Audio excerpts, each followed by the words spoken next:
Okay then, well, hello everybody. Welcome to the Humanities Centre for the latest session in our series on the ocean. We've spent the last two sessions thinking about the allure of the ocean, and namely the fascination that it holds for scientists and for those working in the arts and humanities. Having treated the allure, we turn our attention this week to the lure. This is like, you can see where this is going. Next week it's legal issues, so it's the law. We're just going forever like this with various permutations. But this week we're thinking about the lure of the ocean, how it draws people into it. And accordingly, we'll be thinking this week about ocean explorers and venturers. And for this session, we've assembled a sparkling three-person panel drawn from the sciences, the social sciences, and the humanities.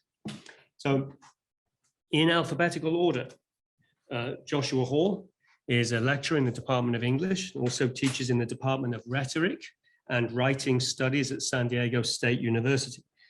Educated at SDSU, Josh's wide range of interests include the works of Vonnegut, Kerouac, and Virgil, while his writing has recently appeared in the literary magazine Bridge 8. Josh has also pioneered the Humanities Centre's work on the intersections between humanities and sports. It's a very important subject. Jerome Hall is Associate Professor in the Department of Anthropology. He received his PhD from Texas A&M University and is a specialist in nautical archaeology. His current research projects include the excavation of a 17th century Northern European merchant shipwreck off the north coast of the Dominican Republic, as well as the documentation and publication of a 1st century boat recovered from the Sea of Galilee. He is a past president of the Institute of Nautical Archaeology. And finally, Ron Kaufman has already contributed one session to this series already, but he was so great that we invited him back. Ron is Professor of Environmental and Ocean Sciences here at USD, and is also Associate Dean for Programs and Curriculum in College of Arts and Sciences. He received his PhD from UCSD's Scripps Institution of Oceanography and specializes in environmental biology with an emphasis on the study of marine life in extreme environments such as the Antarctic and the deep ocean, places he has himself explored. It is great to have all three of you with us. So please welcome Joshua Hall, Jerome Hall, and Ron Kaufman.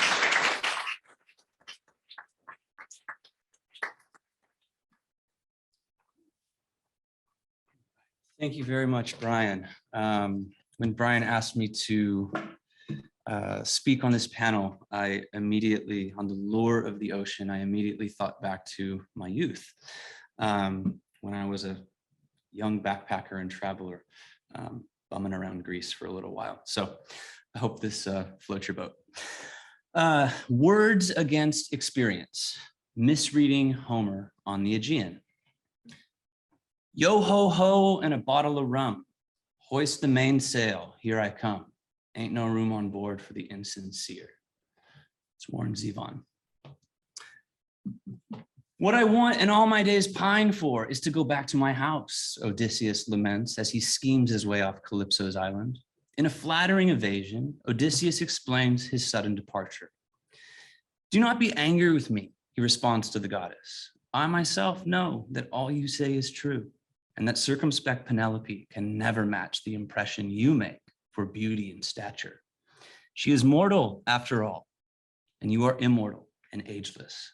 If some god batters me on the wine blue water, I will endure it. So let this adventure follow. When I was 23 years old, these words were in my hands for 2 weeks of peak summer travel through Greece. 1 week was devoted to land, the other to the ocean and its islands. From Athens, I took buses up to Corinth, then to Nafplion, a small town in the Peloponnesian Peninsula. From there, I rode to Agamemnon's tomb at Mycenae, then took another bus to see Euripides' Orestes at Epidaurus. The acoustics of the theater are exceptional, as are the mountains behind the stage, a stunning backdrop for tragedy. I understood very little, but it didn't matter. From the top of the amphitheater, I heard crystal clear dactyls, a rhythmic confluence of myth and history, played out in real time before an exquisitely rugged natural landscape. In my early 20s, I believed in the power of words unreflectingly. I lived them out, albeit unselfconsciously, a mode of being which merges literature and experience. Writer and teacher Mark Edmondson argues that the ultimate aim is to embody a great work of art, not as a metaphor or a representation, but as a way of life, a fusion of word and deed. Words need to be tested against experience. Such commitment to the word turns rhapsodic in mythical places, as term and thing, word and world touch. At a youth hostel one evening in Athens, near Plaka, in the shadow of the Acropolis, another traveler peeked his head into the common room where young backpackers were at a picnic table, drinking cans of Mykonos beer from a vending machine. In a loud Aussie accent, he hollered, "Is anyone interested in going to the Aegean tomorrow?" I said yes immediately, a habit I had picked up from the only other book I brought along for my trip that summer, Jack Kerouac's On the Road. Saying yes to everything, as Kerouac writes of Dean Moriarty's character in the novel, got me into a lot of trouble. Much of it good, but some of it reckless, ending on strange boats in dark waters. That would be later in the trip on a Dutch ferry, crossing the North Sea at 4 a.m. after a hard run through the canals of Amsterdam. I followed Dean Moriarty's maxim from Athens to Piraeus port, to the ticket line with my new Australian friend, headed for the Aegean Sea. As two young men, fond of beer and nude beaches, we were fated to hit Mykonos or Ios along the way. Down I went to Piraeus, I would later learn as a stern rebuke to the erotic life. But Socrates was nowhere near my interest or imagination then. At Paradise Beach on Mykonos, the Aussie explained, there were fully nude parties and Dionysian scenes throughout summer. We ended up on a ferry to Ios. The island was then notorious for its younger and somewhat cheaper scene, far removed from the pink flamingos that greet the chic sunrise after parties on Mykonos. I justified our island choice by telling the Aussie that Ios was the mythical burial place of Homer. He was indifferent to this news, so I told him about the Slammer Bar in Kora, the main town of Ios, where tequila shots were chased with a hard strike from the bartender's hammer to helmets on young people's heads. I had read about this phenomenon in my print travel guide, Let's Go. If memory serves, this fine resource also listed a youth hostel on Corfu called the Pink Palace, where all manner of fleshy display and exchange were encouraged. Many of the palace's best tales involve its famous jacuzzi. I would sail past Corfu on my way out of Greece, reading the final books of Homer's Odyssey on a ferry to Bari through the Ionian and Adriatic seas. At Piraeus, the Aussie and I boarded the ship, which would take us through the wine blue water of which Homer sings. I was, of course, nothing like Odysseus, on land or sea. I had seen no war. I did not want to return home. I was a young man under Homer's word spell, taking in the blue Aegean, its spray touching pages which had long contained the poet's song to a classroom or small apartment. As we took off for the Cyclades, Homer's Odyssey came off the page and into the reel, or rather, the reel touched what had before only represented it. Before I felt it, my primary understanding of the Aegean Sea was thoroughly literary. It was not derived from television or film or other images, aside from a few maps or photographs. It was constructed, rather, from the interaction between the imagination and reality, which John Clellan Holmes calls the source of all good literature. I came to the Aegean fresh, Homer in hand, ready for Circe and sirens and Calypso, ready for anyone and anything the gods might see fit. The evening's journey to the Cyclades was glorious. I read until sunset. Then the Aussie and I met a few women kind enough to be our friends for the overnight ride. One of them was sailing to Ios with the singular purpose: I want to dive naked off a cliff into the Aegean Sea, she said. The Aussie and I listened intently. We all had sleeping bags or sacks of some sort and were camped out on the top deck of the ferry. Those were the cheapest tickets and the best way to ride. Secular travel guru Rick Steves preaches the truth. Second class is where the party's at. And such was our ferry deck that summer evening. By midnight, we'd run out of beer, and the ship liquor was too pricey for anyone's daily budget. I volunteered to get off and grab cans at the next port, Naxos. There was disagreement about whether I should depart the ship, as the stop was only 20 minutes or so. This was nearly 20 years ago, before all the screens, when one could still be marooned, lost for days like the International Idiot of the Year I was. My analyst hurled this title at me after hearing that I had left my backpack and passport on the ship as I raced off into Naxos. At the third and final call to board, I was still in town, paying for the beers. My new friends were meanwhile devising a plan to stop at the next island, report me missing, and then go on to Eos. But fortune favored the foolish. I made it back to the ship with a few minutes to spare, bags of Mykonos in hand, and we carried on. We arrived to Eos port an hour before sunrise. The two women had tipped us off to a beach where we could rent bungalows for €8 per night. As soon as our feet touched the docks, we were swarmed by drivers carrying hotel placards and shouting pension advertisements.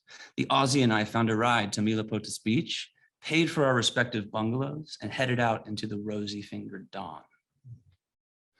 The action was happening in town, a 40-minute walk up a winding 2-lane road. But there was a shortcut if we went through the beach and up the cliffs, the owner of the bungalows told us. We cut 20 minutes off the walk by taking his way. Thus we proceeded, armed with local knowledge. Within 15 minutes, the Aussie and I were lost in the dark, groping our way up steep, rocky terrain. We had walked what seemed a great distance up from the beach, and suddenly the ocean was at least 50 feet below. The Aussie was having a blast, yelling, whooping it up a few feet above me. I was wobbly, fixated on the grating roar of the waves below. Matthew Arnold writes that Sophocles heard in the Aegean's roar the turbid ebb and flow of human misery. I felt real crushing fear. The Aussie appeared after a call for help, and God bless the man. He grabbed me under the shoulder, guided me up the rocks and dirt to solid ground. We watched the sunrise on the Aegean a few minutes later, after a souvlaki breakfast in Eos town proper. I was grateful to Phoebus Apollo for the clear path back down to Milopotis Beach. To move beyond simulation, as Nietzsche implores, is to move beyond language and image, that which is representational. To experience the Aegean, I needed to get in it. At a beach in Nice a few weeks before, I had swum so far out into the Mediterranean I thought I would drown, chasing the dark blue that separates warm turquoise shallows from a cold, sudden point of no return. Later that morning on Eos, I walked down from the bungalows to the beach. The water was warm. The people were naked and happy. The scene was decidedly pagan, unashamed of its raw devotion to pleasure as an ideal. I had sought and discovered primal, simmering drives in an ancient, frothy sea. It was pure, wet joy. The scene in the ocean was wild and free, but it stood in opposition to the ideal of self-control prized in Homer's Odyssey. Odysseus, as I would read then and later learn, was not just crafty and resourceful in his dealings with Calypso on Ogygia or with Nausicaa on Phaeacia. The man of many ways ultimately longed to go home, to return to Penelope and the people of Ithaca. He did not wish to fight at Troy in the first place and even feigned madness in an attempt to get out of the war. Odysseus's nostos, his homecoming, reveals Homer's ambivalence toward a young, dashing, glorious death. When Odysseus meets Achilles in Achilles' ghost in the land of the dead, he initially beams with pride at the sight of his friend, the Greeks' greatest warrior, of whom even the dead are in awe. Achilles, Odysseus says, no man before has been more blessed than you, nor ever will be. Before, when you were alive, we Argives honored you as we did the gods. And now in this place, you have great authority over the dead. Do not grieve, even in death, Achilles. Achilles responds sharply that he would rather follow the plow as thrall to another man, one with no land allotted him and not much to live on, than be king over all the perished dead. Achilles would rather be a slave and still be alive, back on the earth, than rule the underworld. In Homer's Odyssey, endurance is the highest calling, and we're reminded that life is the most important thing. Homer drove me from land to sea for a wild, experiential misreading of his epic poem. I nearly met the fate of Odysseus's men, destroyed by my own recklessness as I chased desire through the Aegean. I cannot in good faith recommend my own Milesian tale as a wise or virtuous course. I only hope that the Odyssey still drives people to the ocean, or that any meaningful poem harnesses the power to move people to venture unfamiliar waters and approach life as a spirited adventure. Thank you.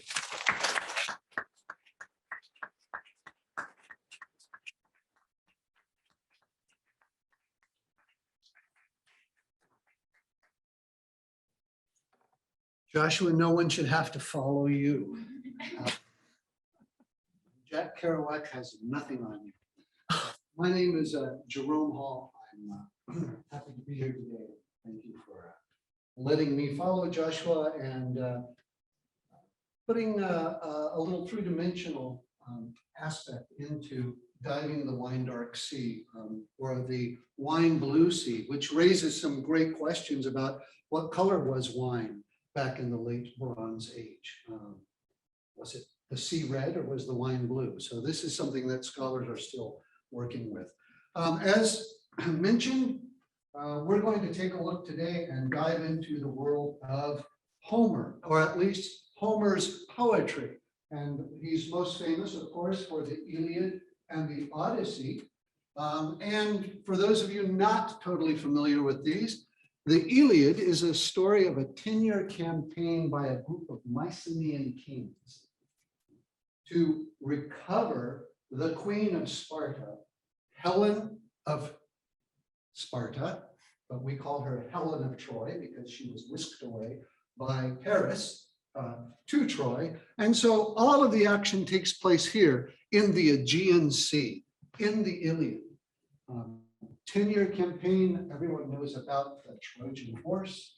But then there's the Odyssey, which is the story of Odysseus after the Trojan War and his 10-year voyage to get back to Penelope and Telemachus. And this entails a great number of voyages across several different seas, the Tyrrhenian Sea, the Ionian Sea, the Aegean Sea. And it's encapsulated by Homer in a poem of some 12,000 lines. All right, for those of you that have read this, you're quite familiar. One of the reasons it's a sustaining story is because of the great themes that it envelops and which resonate within each one of us, of which we live through ourselves. Loyalty, honor, glory, grief, questioning established order. But the question still remains, who was Homer? Was there a Homer? Was Homer an occupation or a real person? And then it calls into question the Iliad and the Odyssey. Are these the works of a single individual, or are they the compiled works of people over time? Perhaps a Homer was someone who traveled from town to town, village to village, amphitheater to amphitheater, and recounted an epic story in poetic form and verse. Well, interestingly enough, these two individuals, okay, Milman Parry, and Albert Lord started questioning this back at the early part of the 20th century. And their question was, is it one poet who composed these, or is it a compilation of centuries of work? And to do this, they went up into the Bosnia, Croatia area, and they looked for a guslar. A guslar is an epic singer, poet, and musician who carries tunes down from generation to generation and passes them on, right? And the guslar that they found was none other than Salih Uglajanin. And after listening to him and recording him they left there concluding at the beginning of the 20th century that in fact, Homer likely was a real person, and that you could put together these epic poems in these epic forms and recite them. But Homer was likely the person who, in their opinion, had them recorded on paper. Because these stories, Homer lived, as they concluded, sometime between 650 and 750 BCE. And yet he told a tale, or tales, of the sacking of Troy and the traveling of Odysseus, which dates back to the 14th century BCE. So that, depending on what end of the scale you use, is centuries and centuries. And so they concluded that there was a Homer, that Homer did in fact make sure that these were somehow recorded, but that the stories themselves went back at least 500 years. The Bronze Age, all right? My major professor was a fellow by the name of George Bass.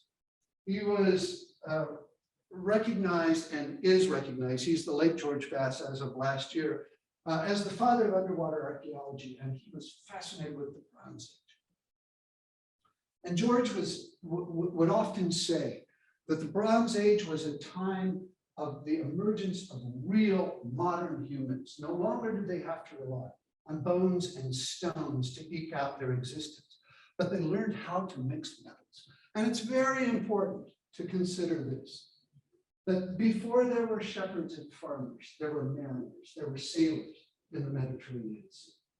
Before we assembled ourselves in villages, to make pottery or write, or even mix metals together, right?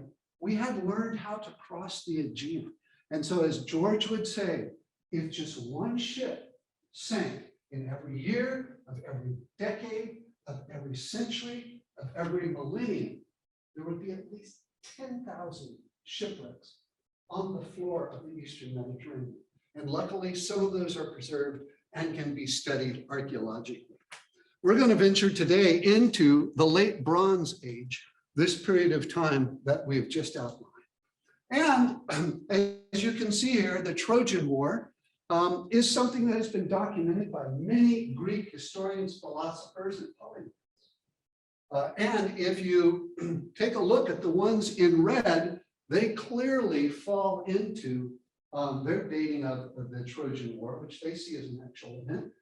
Falls into the late Bronze Age, and I would point out Doris there, of same 1334 BCE. You're going to hear a little bit more about that, all right? Recently, perhaps our oldest version, written version of the Odyssey has appeared. It has appeared in a plate tablet that was discovered in southern Greece at the site of Olympias. And it's dated probably to the 3rd century CE. So it's during the Roman period, but it's 13 lines of the epic poem. Now, with that in mind, I want to share with you, not my voyages around the Aegean and the Mediterranean, but my voyages under the Aegean and the Mediterranean. And I'm going to take you on a little journey here, and we're going to take a look at a few of the artifacts that speak of the Iliad and speak of the Odyssey and bring these literary works to life. The excavation that we conducted was at a place called Uluburun.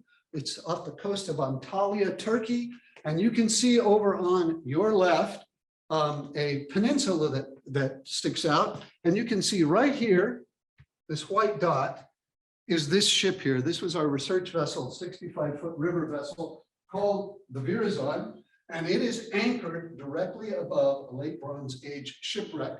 To the starboard side of this, you can see a portion of our encampment, and you can see the trails that we had to pour in concrete and then illumine with white paint, because these are very, very jagged cliffs and very steep. And so this was the setting for the excavation. Again, if you were to drop down directly underneath that white boat, about 140 to 180 feet, or 43 to 55 meters, you would be resting on top of a lake bronze and shipwreck. This is the diving that we were doing. It was decompression diving. It was on compressed air. So we had 20 minutes bottom time twice a day. 20 minutes to get down 180 feet, all right, which leaves you about 18 minutes, right? And then at the end of which you had to come up, have a 5-hour surface interval, and then you would repeat that again 6 days a week for 100 days. For those of you who are divers, breathing compressed air at those depths, you are intoxicated, right? According to Martini's law, for every 50 feet you go down, breathing compressed air, it's the equivalent of 1 gin martini on an empty stomach. We were diving at anywhere between 160 and 180 feet. And so it was the equivalent of 3 gin martinis on an empty stomach, which is why your measurements didn't always work out and you had to go back multiple times, right? But you can see here at about $80 a dive is what they calculate. But you'll see some artifacts here that I'll explain in a minute, and some of the lifting devices that we had. But this is what we found. So let's go back to what Joshua was telling us about battles, about kings, all right?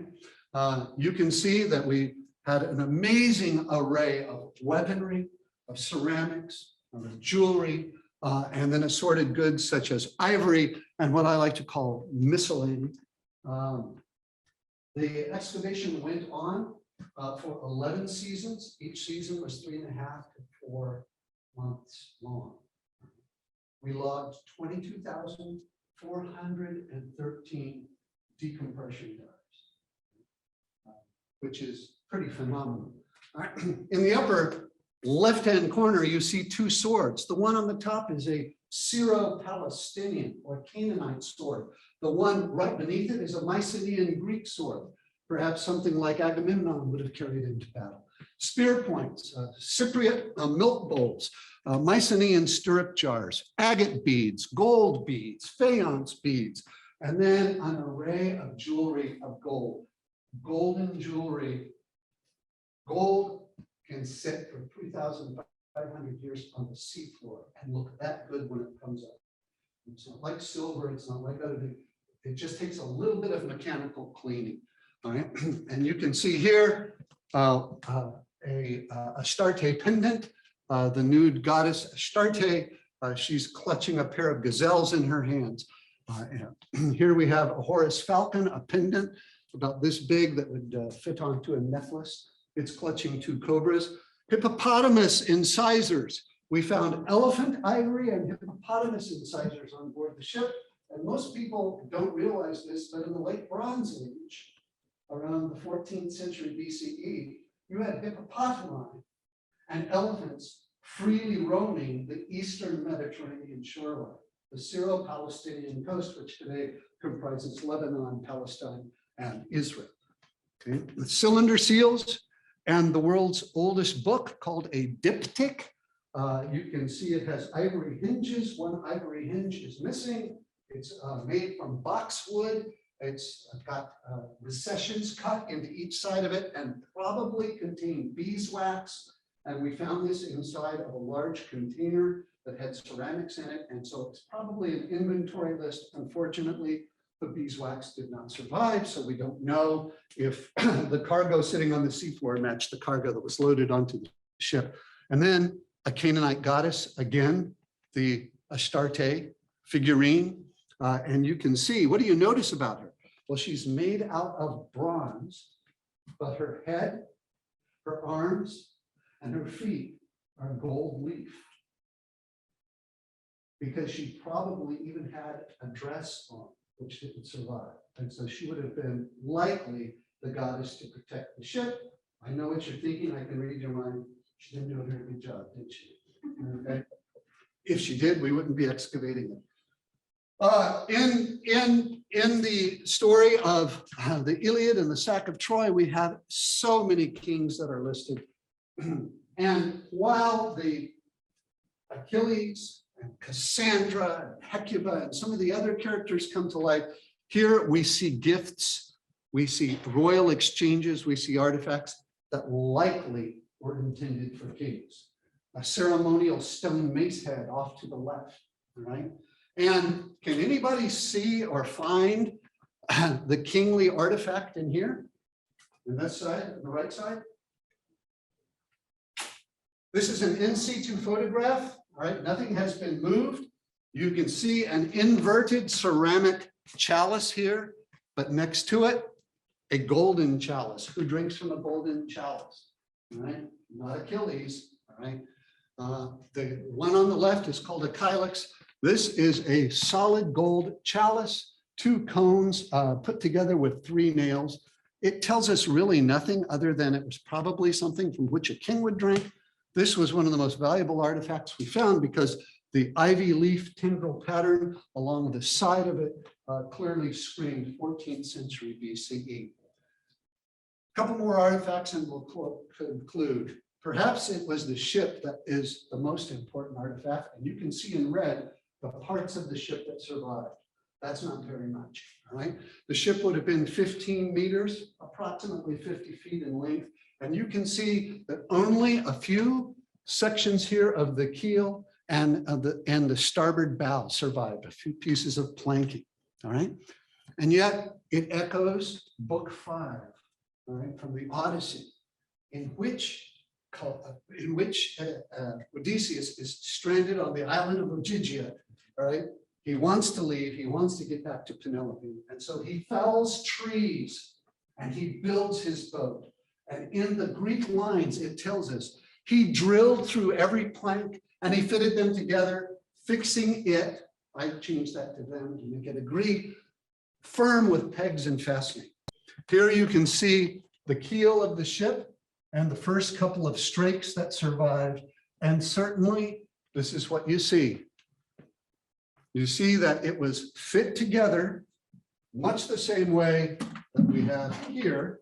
You have a plank, you have a mortise cut into the plank edge, you have another plank, these would be quite long, they have got to come together, right?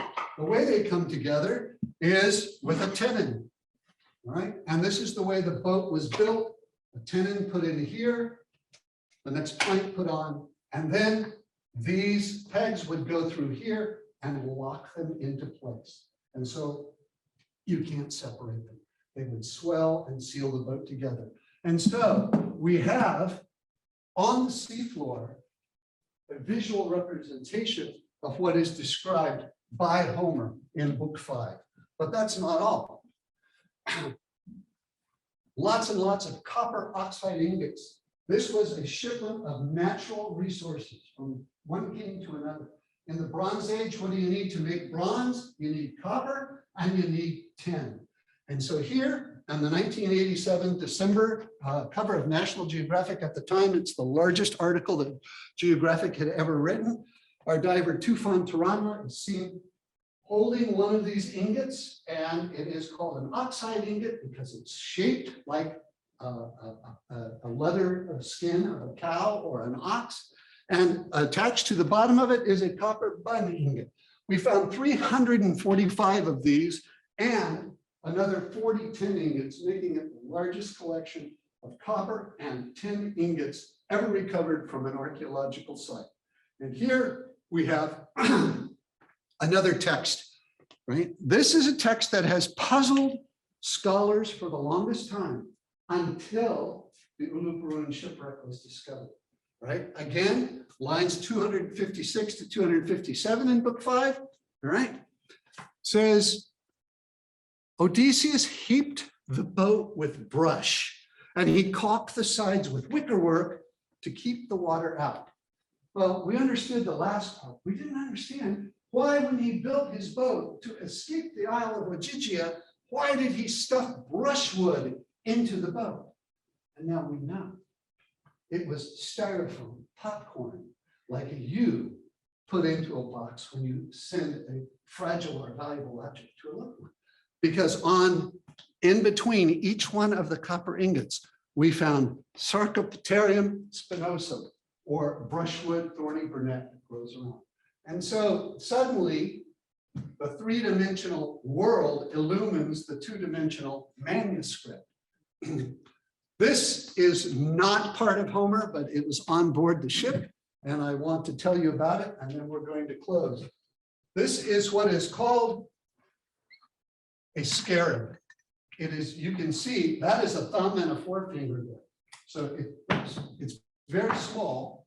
It's very small, but it's solid gold, and it's called the Nefertiti Scale. It's one of the few scarabs we've found that is written in Egyptian hieroglyphs by Egyptians and makes sense. We found a lot of counterfeit scarabs, and you can buy counterfeit scarabs today. They have Egyptian written hieroglyphs, but it doesn't make any sense. I'm going to pass those around. A scarab is a beetle-shaped amulet, and they're ubiquitous around the Mediterranean world, especially the Lake Lawrence. To Nefertiti, co-regent of Egypt. Do you understand what that means? What is a regent? And what does it mean to be co-regent? Who was Nefertiti's husband? Does anyone know? She was Queen Nefertiti. Her husband was Akhenaten, the heretic pharaoh, 18th dynasty. And this implies that she was a co-pharaoh with him, not just the queen, not just his wife. Right? Now, that's quite interesting. For those of you who have ever seen the bust of Nefertiti, has anyone been to the new museum down on the River Spree on Museum Island in Berlin? Beautiful, okay? The bust of Nefertiti was discovered in the early 20th century by Ludwig Borchardt, right? Found in the workshop of Tutmosis, okay? There you can see it again. But this is particularly interesting in light of something that is going to break this month, or at least it's predicted to break this month. It's been published, it's going to break this month.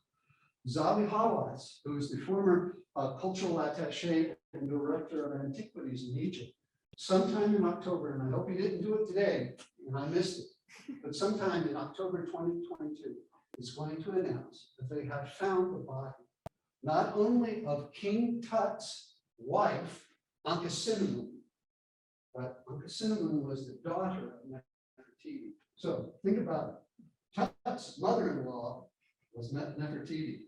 Tut's stepmother was Nefertiti. And so they're going to announce that the Kings Valley 21A and 21B, they are very confident now that we have found the body of Nefertiti. I'll close by saying this.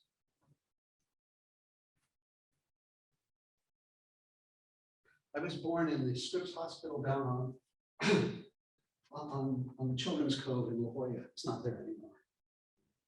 And be careful what you tell children, because your intent when you tell a child something may not be exactly what they hear. And I was adopted. And my parents always told me, you know what? We found you at no time. Under a rock. And my dad thought that was so funny. But in my mind, it was true.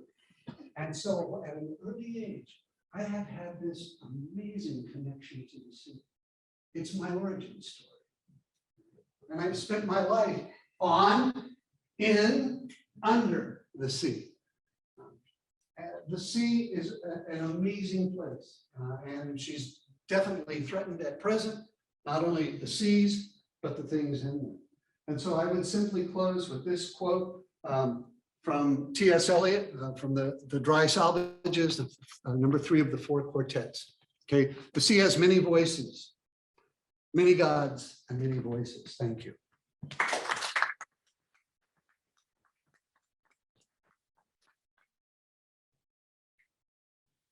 Thanks to the Professors Hall. My name is not Hall. That was an accident. We couldn't find a third Professor Hall, but they were looking. So I know the title of this is Lure of the Ocean Explorers and Adventurers. My name is Ron Kaufman. I'm the Department of Environmental and Ocean Sciences. I'm going to talk a little bit about the explorers, but mostly I'm going to try to talk a little bit about exploration. And my doctoral work was primarily centered in the deep ocean. So one of the things that fascinated me most about the deep ocean was just the fact that, at least when I started graduate school, it was poorly known. I would argue that it's still poorly known. And over the last half century or so, we've discovered lots and lots of new, amazing, paradigm shifting things about life in the deep sea in particular. And so I'm going to talk a little bit about that today. So first of all, I think it helps to actually ask what the deep sea is. And there are lots of different definitions. Dr. Jerome Hall talked about diving on a shipwreck that was in the 160 to 180 foot range. For most deep sea biologists, I think the deep sea is considered to be things that are well below the typical depth to which people can dive. So in general, people think about the ocean as being beyond the depth of the continental shelf. Continental shelf on average is around 200 meters, so about 656 feet. So it's basically anything below that. The average depth of the world ocean is 3,800 meters. So the deep sea, by this definition, is most of the ocean. And since the ocean is most of the Earth, the deep sea is in fact most of the Earth. So I'm going to talk about exploring most of the Earth. There's been a lot of early exploration, and but it was really, really difficult to sample in the deep ocean, in part because of the technology required to actually get there.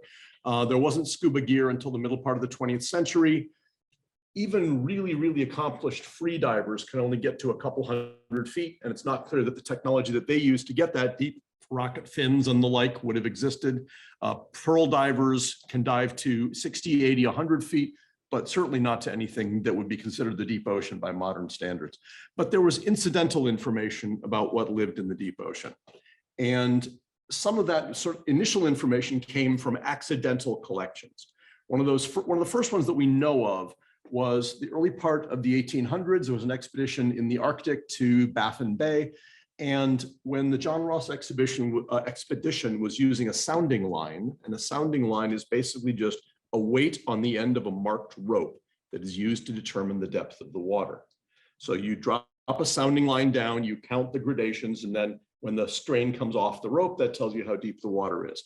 When this expedition was doing some soundings in Baffin Bay, they brought up a basket star, a kind of squiggly sea star that has lots and lots of branched arms. And it was entangled roughly 370 meters above the bottom. And allegedly the water depths were nearly 2,000 meters. This is very, very, very deep for life in the ocean. On reflection, it seems like it was probably much shallower than that, perhaps closer to 1,100 meters, but this still is pretty impressive. This is something like a couple thousand feet below the sea surface. And to this time, people had really no idea of what occurred in the deep ocean, because how would you ever know? There was no way to get there, no direct observations. The next major figure, and here's the one of the places where our three talks intersect, was by a gentleman from the Isle of Man named Edward Forbes. I know we would normally pronounce that Forbes, but he pronounced it Forbes. And in fact, he used to write his name, Edward B. Edward Forbes did a series of dredge surveys to a depth of about 240 meters from the HMS Beacon. He was working in the Aegean Sea, coincidentally enough. And what he observed was that the amount of life that came up in these dredges, and the dredges is basically something like a big basket that you drag behind the ship. He noticed that the amount of life that you got in the dredge decreased with increasing depth. And in the middle part of in 1844, he extrapolated what came to be known as the Azoic Hypothesis. The Azoic Hypothesis said that basically below 300 fathoms, a fathom is 6 feet, there is no life in the ocean. And this seemed very reasonable at the time, despite this evidence to the contrary. This seemed very reasonable at the time, because what do we think the deep ocean is like? Well, we think it's cold, we think it's dark, we think there's a lot of pressure. Where does food come from to supply life in the deep ocean with nutrition? Well, it's got to come from the surface, and clearly the amount of food should decrease as you get deeper and deeper.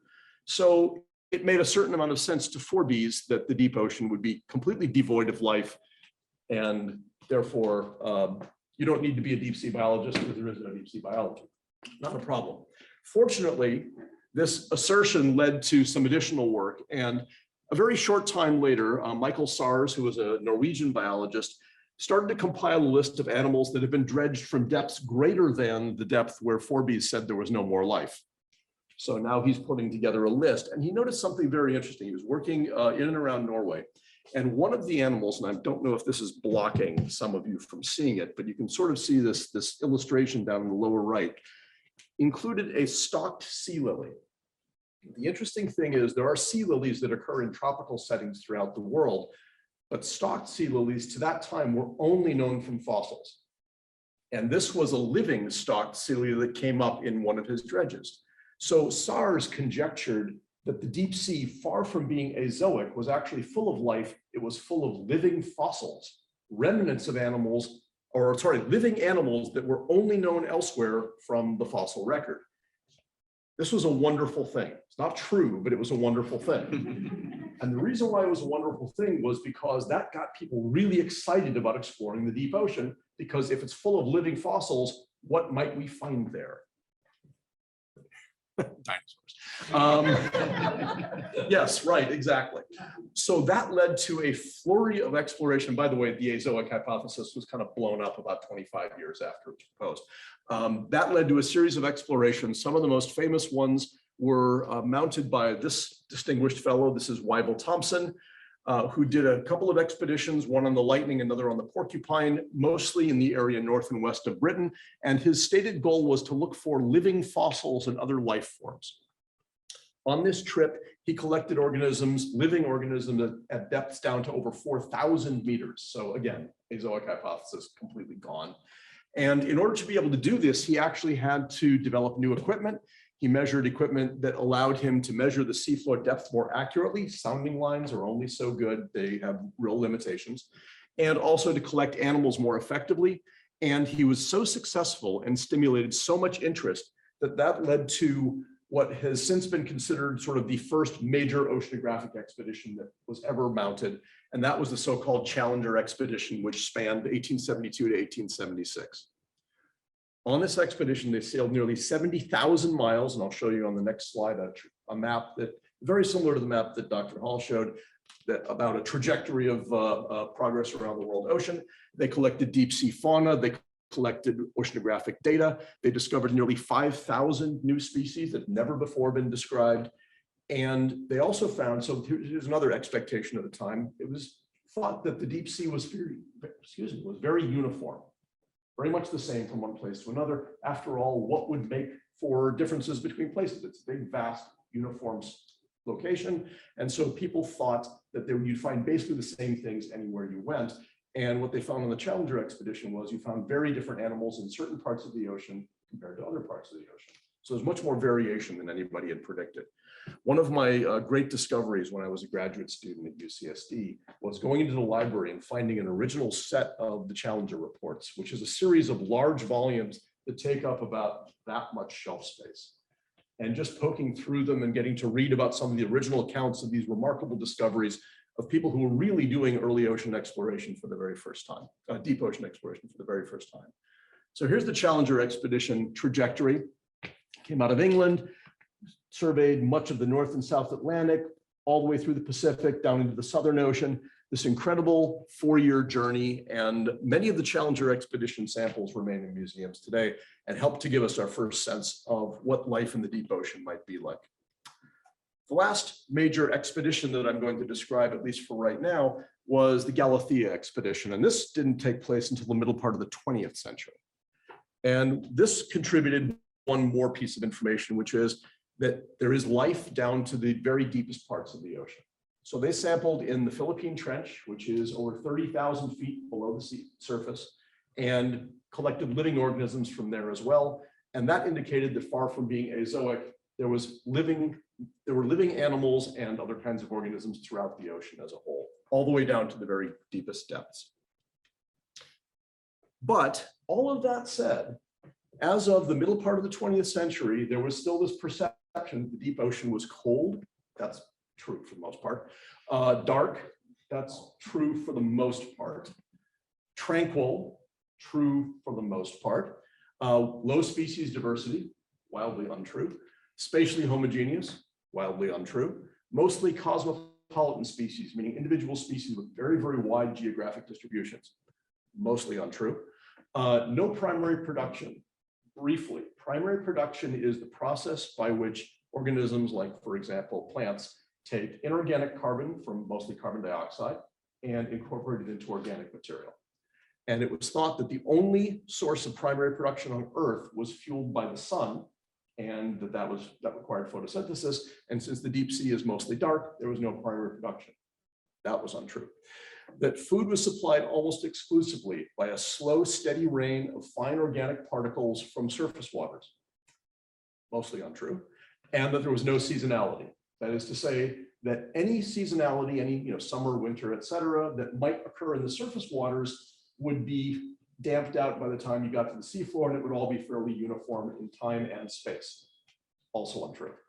So this is what we understood the deep sea to be roughly 60 years ago, and it turns out that most of that was not actually accurate. I do love that ringtone though. It's fine. I've never heard a music box ringtone before. It's lovely. So what I want to do now is sort of finish off by saying a couple of things. Now that I've told you that everything we thought about 60 years ago is basically not true, I want to talk a little bit about the technology that was used for 20th century ocean exploration and into the 21st century, and use that as a framework for talking about how ocean exploration in the deep sea has proceeded. One of the challenges is using old technology, there's only so much you can do. So in order to really explore the deep sea and to gain the understanding that we have currently, there's been a lot of new technology that's been developed. And so I'll show you first the technology and then some of the major discoveries that that technology has enabled. So the old technology for sampling in the deep ocean was largely things like trawls, dredges, and traps. Trawls are things like this and this. Basically, it's a metal frame towed behind the boat. There's a net of some kind. It could be made out of fabric, it could be made out of metal, and it collects whatever it is that the mouth encounters. And so that's one way to collect material. Another way, as I mentioned before, the initial basket star on the Ross expedition was collected by getting tangled in a sounding line. So we also had accidental catch from sounding lines. And believe it or not, much of what we knew about the deep sea communities before the Challenger expedition was from things like undersea cables that people pulled up with things attached to them. So we had that. And then there were traps. And this is a horrible example of a trap, but it's basically a baited trap where you put some kind of dead animal, let's say a piece of fish or something like that, inside a trap. Animals that generally tend to be attracted to bait come into the trap, and then you bring the trap up to the surface. So this is old technology. We still use some of it, but it's still old technology. New technology has taken us in a number of different directions. So in the middle part of the 20th century, one of the pioneers in the development of deep sea cameras is this fellow on the left, Harold Edgerton. He actually was also the very first person to develop high-speed cameras. So those early pictures that you saw of like a bullet going through a playing card or a drop of milk going to a container of milk, something like that, those were almost certainly taken using the technology that he helped to pioneer. In the deep ocean, he helped develop cameras that were inside pressure housing that could be used to take photographs down to the deepest parts of the ocean. And it's very different to imagine what the seafloor looks like from samples that have been dredged up and tumbled around for a few thousand meters versus actually taking photographs of intact deep sea systems. One of the other things that creates some technical challenges. So for example, and this is maybe a little technical, if you take a photograph underwater, what you don't want to have, so for example, if I use my phone or something like that, I've got a camera right here and I've got a flash right next to it. And that's great for a cell phone. It's even great for your point and shoot camera or your SLR. In the ocean, it creates a problem because there are particles in the water. And if you have light that goes through the water, bounces off something and comes back, it bounces off the particles, which creates reflections, and then comes back, and you can't see anything because you have this scattering. So ideally what you do, I mentioned this only because this frame right here shows that you have a camera right here, a strobe right here, and here's what's called a trigger weight. So on the bottom of this camera system, there's a weight. You lower it down to just above the seafloor, and when it hits the seafloor, the weight comes off, the weight goes on the seafloor, the tension comes off this line, and it takes a photograph. It's what's called a pogo camera, because the way you use it is you lower it down, it bounces, takes a picture, comes up, bounces, takes a picture, comes up, bounces, takes a picture. So pogo cameras like this exist to this day, and it let us see some actual photographs of the deep sea floor, which doesn't look particularly smooth and uniform, does it? So here we have a deep sea sponge. There's a brittle star on the side of the sponge stalk. There's a hydroid, basically a colonial animal right here. Here's an old sponge stalk, a little sponge right here. There are tracks and traces all over the seafloor. That's a much more accurate picture of how the deep sea floor looks, as opposed to something that is very uniform, very smooth. But development of camera technology was a really amazing innovation, middle part of the 20th century. And when you start putting video cameras instead of still cameras down, this is a loop, so you'll see it the same way multiple times, you get a much better feel for the dynamics of how fast, or in this case, slowly things move just above the seafloor. This is basically a view of the deep sea floor in an area around 4,000 meters. Here's another one of those sponges right here.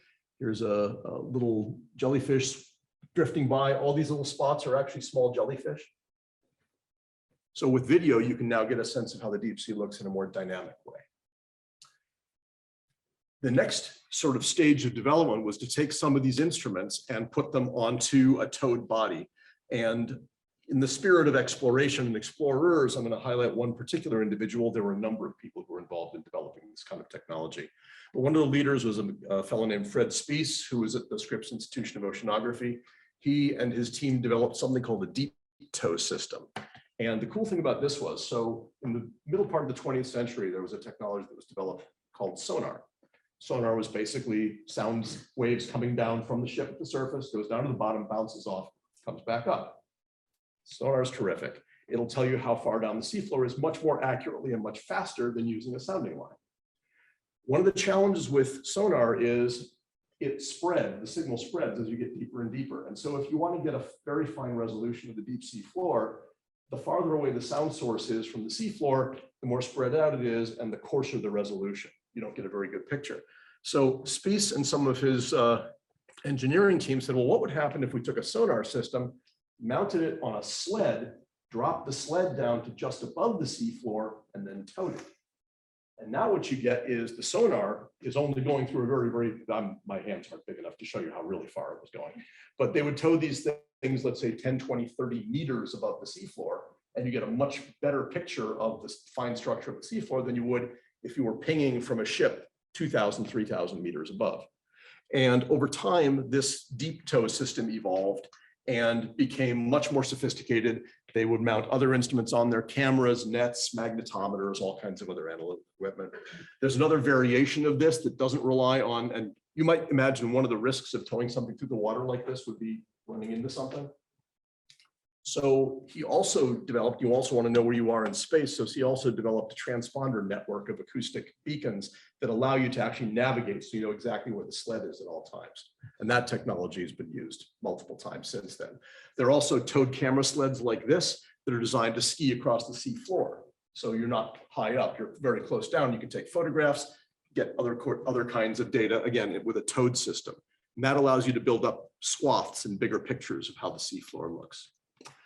The next sort of generation of that would be research submersibles. And there was a whole series of these developed starting in the 1960s and going through the present, actually. Here's an example of a deep ocean engineering system where you have two people essentially inside an acrylic sphere. That doesn't look at all scary, right? Two people inside an acrylic sphere. The people, one of them is a pilot, one of them is a scientist. You get tremendous visibility. The unfortunate thing about these, and this is Deep Ocean Engineering, was a company that was run by a fellow named Graham Hawkes and his wife, Sylvia Earle, his wife at the time, Sylvia Earle. And these are fantastic, but they limit you. So you can go down in this to about 1,000 meters, 3,000 feet, which is spectacular. But the average depth of the ocean is about 3,800 meters, so it doesn't get you anywhere near that. The next generation, if you will, was Alvin. This was a vehicle that was originally built in 1964. Had an initial depth capability of about 2,500 meters, was upgraded to be able to reach 4,500 meters, and now upgraded again to be able to dive to 6,500 meters, which gives it access to about 98% of the seafloor. It has manipulator arms, one here, one here. There's a camera mounted on this manipulator arm, so you can actually, from inside the sphere, a pilot can manipulate these arms and actually pick things up, do operations. There's a whole protocol for that. And here, is actually a photograph just to give you a sense of what it looks like from inside the sphere. This is on the deck of the ship, which is why there's a ventilation hose coming down right here. The person in the middle is Shauna Gofretti, a USD alum, who's now a professor at Occidental College. And so these three windows right here, these three ports right here, this is a newer version of the sphere, are actually the ports right here. And one of the things, I guess this is a claim to fame, I guess, one of the things I was able to do on an Alvin dive once upon a time was actually pilot this vehicle for about an hour, which was a little more boring than it sounds, but it was actually pretty cool at the time. No, I wasn't allowed to do the manipulator arm thing. That would have been dangerous. I was allowed to just drive it. It's a joystick. I was allowed to drive it. Straight line. In fact, the whole point was to drive a straight line. So, and just to do a couple of other things, the next generation of that is to have remotely operated vehicles like this. One of the challenges with a submersible, although it's amazing to be in person in the setting and be able to do things, there's a limit to how long you can actually spend on an individual dive. So a typical dive lasts around 8 hours. And if you're going down to a depth of, let's say, 3,000 meters, it's about an hour to an hour and a half each way. So now you're down to maybe 5 hours of work time. So like Professor Hall said, you have a 20-minute window. You have to get as much work done as possible. There's no like, what was it? Was it a martini or something to that effect? Yeah. So thankfully you don't feel drunk when you're doing this, but it still limits the bottom time. So when you develop remotely operated vehicles, these are cabled down to the seafloor. You have a pilot up on the deck of the ship operating the vehicle, and that means you can run missions of 24 hours or longer by simply rotating out the pilots. So it allows you to really make better use of your ship time. It allows you to extend the capability of a particular dive. These have smaller payloads than submersibles do, but it really is good from the standpoint of mission duration. And even more recently, there are now autonomous undersea vehicles. And these can range from something like this thing over on the left, which is a camera tripod that's designed, a time-lapse camera tripod. It goes down at the bottom, takes photographs on a regular basis, then comes back up, to transiting systems like this that drive across the seafloor and collect samples, photographs, data, what have you, to things like this that are completely autonomous and fly through the water.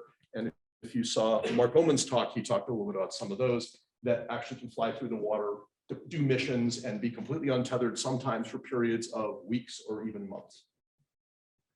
And so all of this allows us to discover things that we never knew existed before. And I'm just going to highlight a few specific ones. So one example of that from the 20th century is the discovery that seamounts, undersea mountains, harbor enormous densities of life. And there's a reason for this. Seamounts are basically, like I said, undersea mountains. And when the water flows across them, there is an acceleration. So if you've got something that looks like this, as the water comes this way and flows up because there's an obstacle, it accelerates, which brings a higher flux of water past this particular part of the seamount. Water carries suspended particulates, and you get animals that filter those particulates out of the water and use them for food. So I mentioned before stocked sea lilies. These are regular sea lilies, not stocked. You have corals, incredible densities. And the other cool thing about seamounts is, in a way, they're kind of like islands. They're separated by areas of deep ocean. So what we have found is that seamounts harbor enormous amounts of life. They are also enormously threatened because they're a really good place to go fishing. And so because they're shallower in an otherwise deep water environment, they tend to harbor a lot of fish, a lot of shrimp, things that are commercially valuable. And so there's been a real battle between conservationists who want to protect these environments and fishers who want to trawl these environments and collect the animals that are there. One of the sort of fascinating discoveries in the middle part of the, well, later part of the 20th century were deep sea hydrothermal vents. And there's sort of an interesting discovery story here. Hydrothermal vents were first theorized, and I'll show you what they look like in real time if this works. So if it doesn't work, you can just look at the pictures.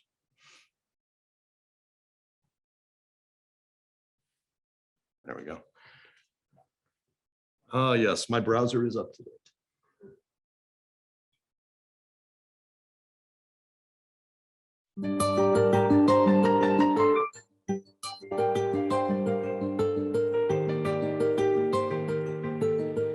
So right now we are at a depth of 3,000.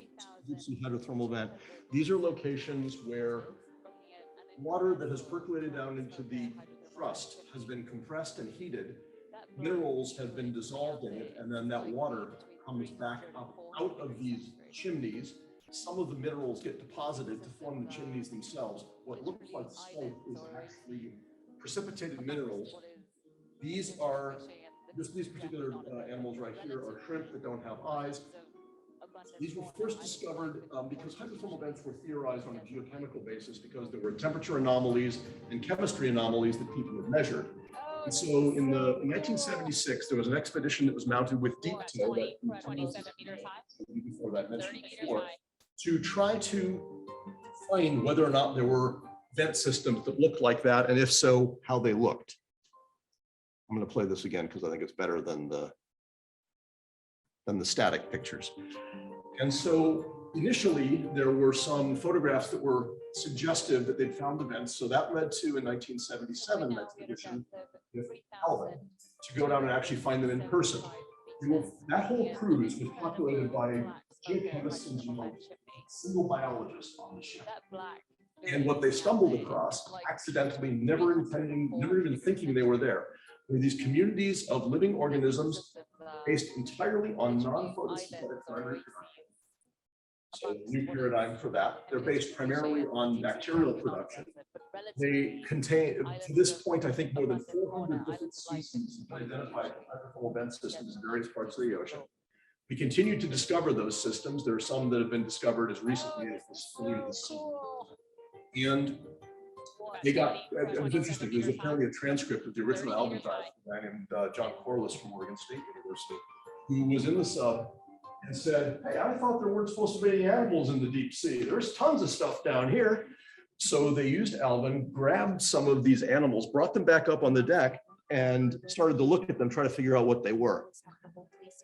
As I mentioned, there were no biologists on the ship. They didn't have any supplies to preserve the animals. So they had some formaldehyde that the ship had on it. They preserved some of the animals in formaldehyde. When they ran out of formaldehyde, they started preserving animals in vodka. This is back when ships were a little less dry than they are today. Brought them back, and that led to a whole series of expeditions. Michelle Boudry, who's in the back, has actually been to some of these hydrothermal vents. No, this is Mariana and the discoveries have been absolutely. This is something brand new that was discovered within many of our lifetimes that nobody had even. So a series of other similar kinds of discoveries, deep sea brine pools. These, they're very, very strange. It actually looks like a lake, but it's on the. And these are areas where the water is very, very salty, so denser than the water around it. And in fact, if sea water is something like 35 per thousand, something like that, these can be anywhere between 5 and 6 times that salty. And so the density keeps the water in place. There's really not much living in the brine pools themselves. They tend to be anoxic. They're inimical to life. But all around them are communities of especially things like bivalves, so clams, mussels, things like that, tube worms that are all based on a bacterial productivity type food system. And again, these continue to be discovered. This is an article from just a few months ago with deep sea brine pools having been discovered in the Red Sea for the first. There are methane seeps, which are sort of similar. These are areas where organic material is underneath the seafloor. It's decomposing and forming natural gas, methane. There are also, actually, these first were discovered in the Gulf of Mexico, again by geologists who were in an area exploring for petroleum deposits and looking at petroleum, at the consequences of the petroleum deposits. And in some areas like this, you get methane almost bubbling up out of the seafloor. And you have these communities, again, with hundreds of different species that all have food webs that are based on productivity coming from methane bubbling up out of the seafloor. Again, discovered for the first time with submersibles. And more recently, actually, this was discovered in the late 1980s, 1987. A fellow named Craig Smith, who's at the University of Hawaii, was doing some work in the Santa Catalina Basin, just west of here. And he and his colleagues ran across the skeleton of a whale. Now, it's not unreasonable to imagine that whales will die. And it's not unreasonable to imagine that when they die, they will eventually sink to the seafloor. What people hadn't quite figured out is what would happen then. And it turns out that there's this remarkable sequence that occurs. So whale falls like this are actually relatively common. You can do the calculations for how many of them there should be. There are something like 120 of them that have been mapped already in various parts of the world ocean, mostly near coasts. It turns out that there's a really interesting process that happens when a whale reaches the seafloor. The first thing that happens is scavengers come in. And those are mobile animals like the ones I studied for my dissertation, like the ones Dr. Bouvier studied for his dissertation. They come in, they eat away most of the meat. The next stage is you have worms like this that will colonize the bones themselves. And whale bones, interestingly enough, are full of oil. If they weren't full of oil, they'd be much denser and whales would be much heavier and they'd have a harder time staying up near the surface. But whale bones are full of oil, and oil is very energy rich. So you have worms like this that will actually utilize the energy that comes out of those whale bones. And then over time, once that part of the processes, or once those resources have been depleted, you get bacteria like this that will colonize the skeletons. Whale skeletons, pieces of whale skeletons had been known for many years, but nobody had ever seen one firsthand, and nobody had ever seen one with and had a chance to manipulate and study them. This particular one, which is on Davidson Seamount in the Monterey Marine Sanctuary, actually had a bunch of octopus and fish around it when it was first discovered.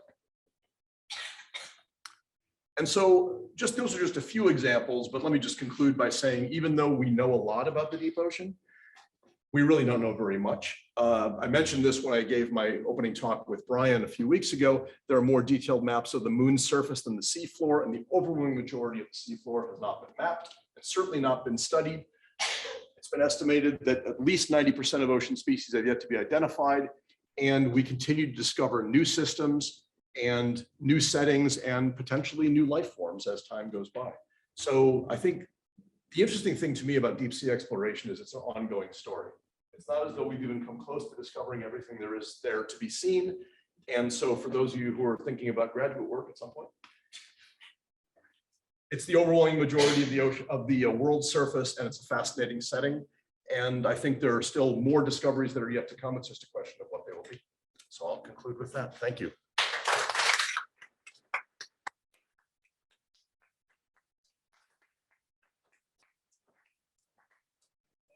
So very much.